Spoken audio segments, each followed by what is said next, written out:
Thank you, Mr. Chairman, for convening this important hearing, and I also express my gratitude to each of our witnesses for being here today and sharing your important testimony with us. So during the last Congress, I had an opportunity to work on legislation related to protecting children, most notably the REPORT Act, and was fortunate to partner with a number of the groups that are represented here today in crafting that policy, and I look forward to continuing our work together on protecting kids online here in this committee. As our committee explores legislation such as COPPA, we face the task of ensuring that we are making the right decisions and keeping our children safe. Your input and your testimony, as you've heard today, is so valuable to us drafting legislation and getting it right. Ms. Morell, as you noted, I thank you for being here and for sharing your expertise and your thoughtful insight about these challenges. And as you noted, it has been many years since Congress enacted privacy protections for children online.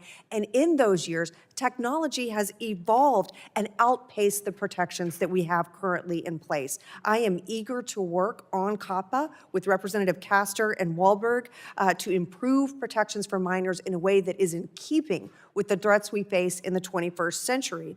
Now, one thing I want to touch on specifically is the targeted ads. So as they relate to adults, those can sometimes be helpful in retail and other applications. They can sometimes be something that is a benefit to the consumer. But for targeted ads as they relate to children and young people, will you explain to us why that practice in particular is harmful?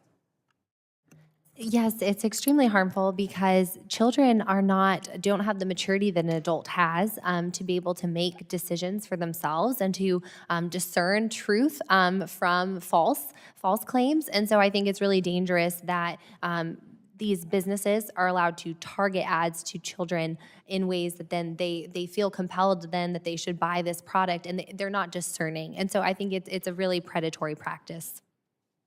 And on that note, in your testimony, you identify how big tech continues to recruit younger and younger users to their platforms, and you were just speaking with Representative Fry about your view that we really ought to just restrict access to these platforms to a higher age. Tell us a little bit more about your thoughts on that subject.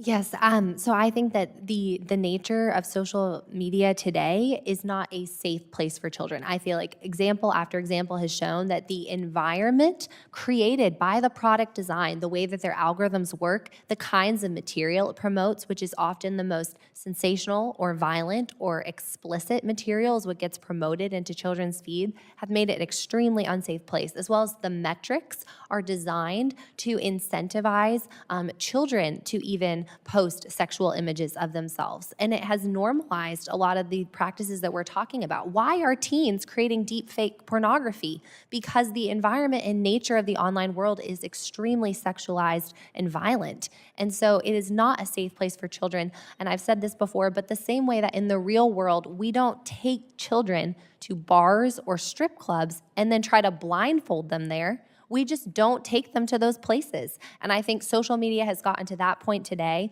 that unless the business model vastly changes, it is not a safe environment for children, nor is it a safe substance, because as we've seen, brain studies show it acts on the brain like highly addictive drugs. And so for both those reasons, I think the precedent in our laws tell us to age restrict it out of childhood.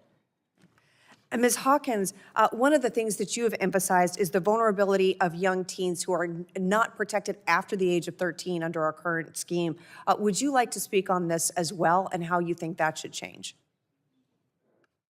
Thank you. Well, one of the problems with COPPA originally passed is that it inadvertently set the digital age of adulthood at 13. And even though it was focused on privacy, big tech has just run away with this idea, and they've literally, one time I met with Google 10 years ago. I walked out of the meeting with Google, and we were talking about, filters for 13, 14, 15-year-olds, and they said, why would we want to block pornography from a 14-year-old? They're adults at that age. And that is when I realized the impact of creating this digital adulthood age. And I just ask, there's so much good in COPPA 2.0. There's so much good, and we need it.